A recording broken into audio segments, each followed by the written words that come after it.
Assalamualaikum warahmatullahi wabarakatuh. Perkenalkan, nama saya Muhammad Ferry Juliansyah.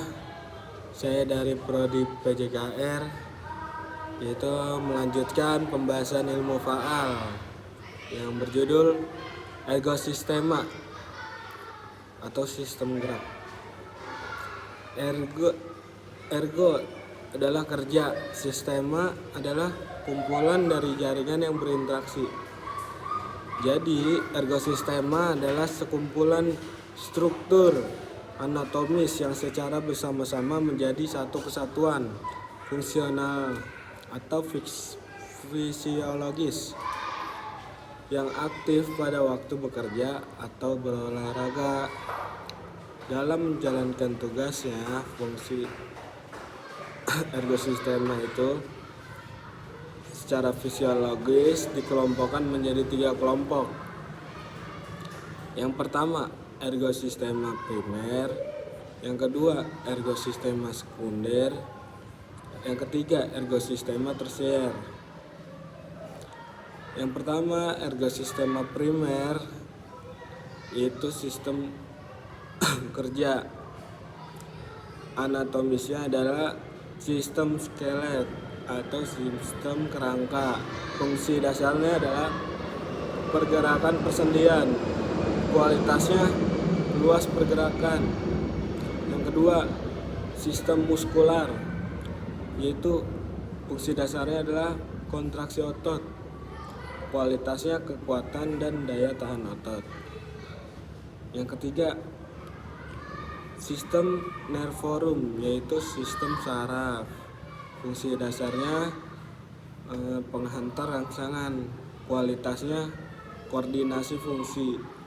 Jadi ergosistema primer itu adalah gerakan yang dikembangkan kelincahan, agility, kecepatan atau speed, dan power. Yang kedua, ergosistema sekunder atau sistema yang mendukung kerangka gerak. Anatomisnya adalah yang pertama, hemodinamik atau sistem darah cairan jaringan getah bening. Fungsi dasarnya adalah transportasi oksigen, karbon dioksida, gizi, dan panas. Kualitasnya adalah daya tahan umum. Yang kedua, respirasi atau pernafasan. Fungsi dasarnya adalah pertukaran gas oksigen ke karbon dioksida. Kualitasnya sama seperti hemodinamik, adalah daya tahan umum. Yang ketiga, kardiovaskular, yaitu jantung, pembuluh darah. Fungsi dasarnya adalah sirkulasi. Kualitasnya sama dengan dua yang di atas, adalah daya tahan umum. Jadi ketiga sistem anatomis dari ergosistema sekunder bersama-sama menghasilkan suatu kualitas, yaitu daya tahan umum atau general endurance atau kapasitas aerobik.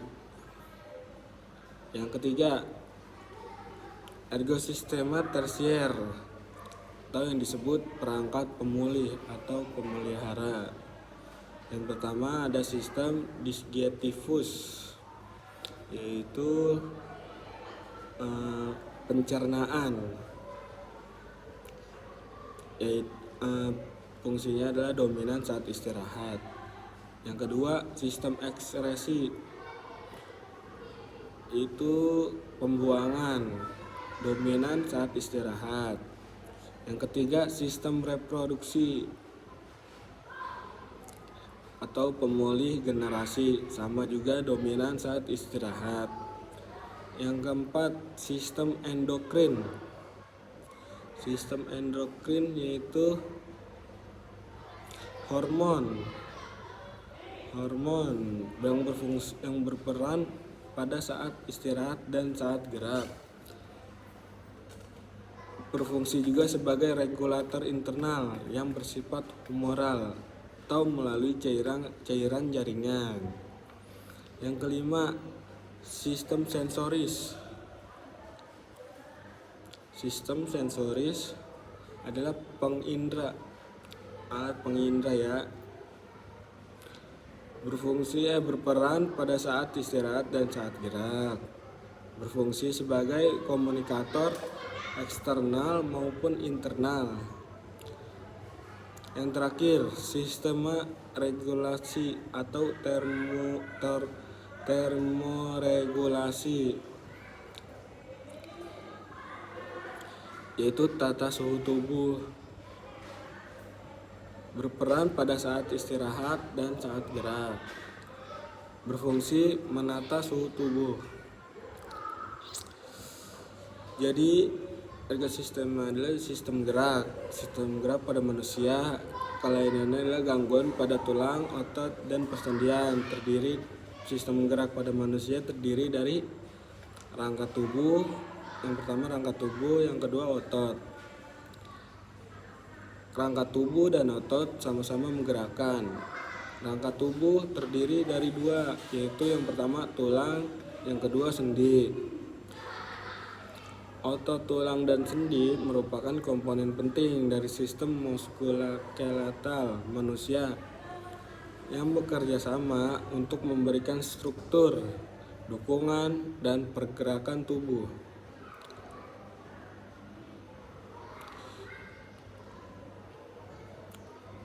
Setelah mengenali struktur-struktur anatomi secara sistematik beserta masing-masingnya, maka menjadi lebih mudah untuk memahami fungsi dari struktur-struktur tersebut serta tata hubungan fungsionalnya.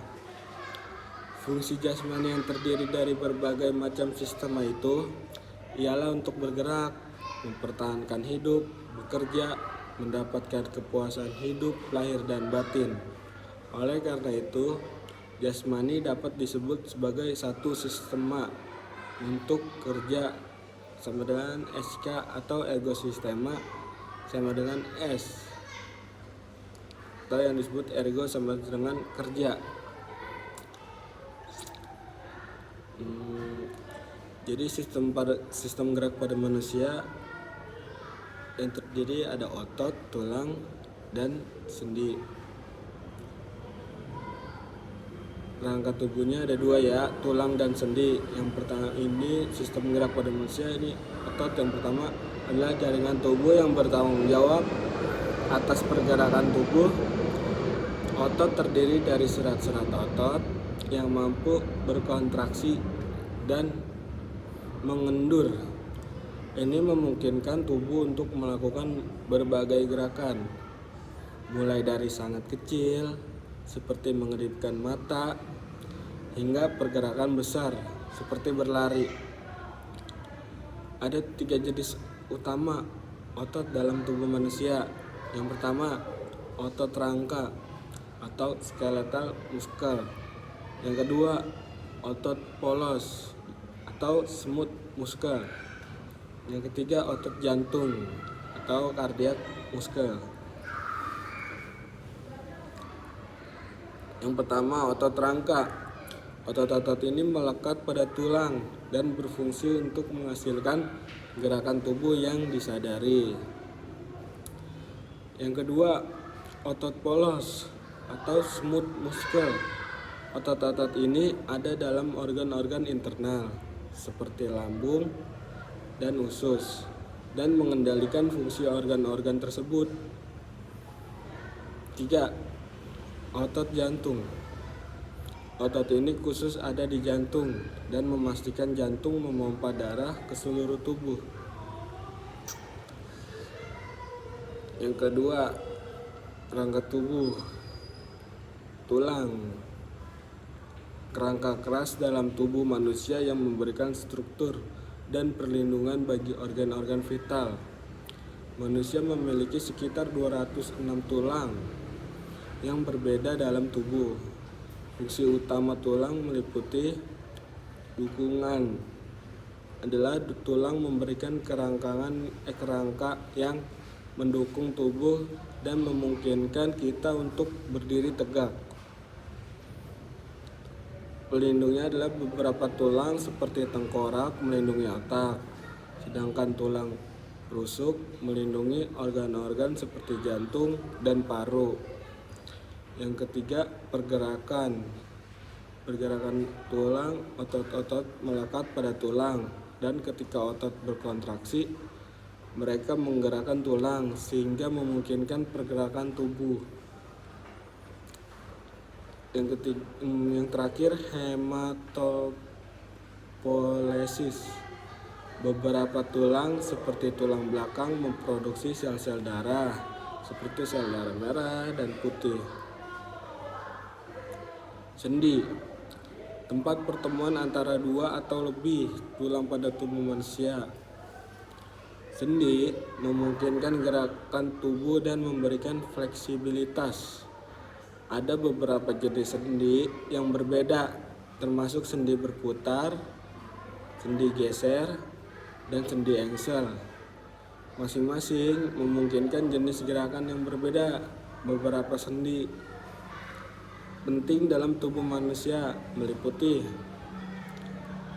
sendi bola dan soket atau ball and socket joint. Contohnya sendi bahu dan panggul. Ini memungkinkan gerakan dalam berbagai arah. Yang kedua, sendi engsel atau hinge joint. Contohnya sendi siku dan lutut. Ini memungkinkan gerakan seperti membungkuk dan melurus. Sendi pelana atau saddle joint. Contohnya sendi ibu jari manusia, memungkinkan gerak berkelok-kelok. Contohnya begini. Sendi geser, gliding joint, contohnya sendi pergelangan tangan. Ini memungkinkan gerakan geser. Keseluruhan otot, tulang, dan sendi berinteraksi secara kompleks untuk memberikan struktur, dukungan, dan pergerakan tubuh manusia. Keseimbangan yang baik antara ketiganya penting untuk menjaga kesehatan dan mobilitas tubuh. Jadi sendi itu banyak. Ada sendi peluru, sendi putar, sendi engsel, sendi gulung, sendi luncur, sendi pelana. Masuk ke bagian-bagian kerangka. Bagian kerangka itu ada 3, bagian kepala, badan, dan bagian anggota tubuh. Fungsi kerangka yang pertama, menegakkan dan memberikan bentuk tubuh. Yang kedua, tempat melekatnya otot dan daging. Yang ketiga, melindungi organ-organ vital yang berisi adalah otak, jantung, paru-paru, dan lain-lain. Yang terakhir, tempat pembentukan sel-sel darah merah pada sumsum tulang. Struktur rangka dan otot manusia. Sistem gerak pada manusia merupakan hasil kerja yang serasi antara organ sistem gerak seperti tulang, persendian, dan otot. Kerangka pada tubuh manusia memiliki fungsi sebagai penegak tubuh, sebagai pembentuk tubuh, sebagai tempat melekatnya otot atau otot rangka, sebagai pelindung bagian tubuh yang penting, sebagai tempat pembentukan sel darah merah, yang terakhir sebagai alat gerak pasif. Sistem rangka manusia. Tulang penyusun rangka manusia dikelompokkan menjadi 3. Yang pertama, tulang penyusun tengkorak dan dahi, tulang penyusun anggota tubuh, tulang penyusun anggota gerak. Ya, terima kasih. Itu yang saya sampaikan. Assalamualaikum warahmatullahi wabarakatuh.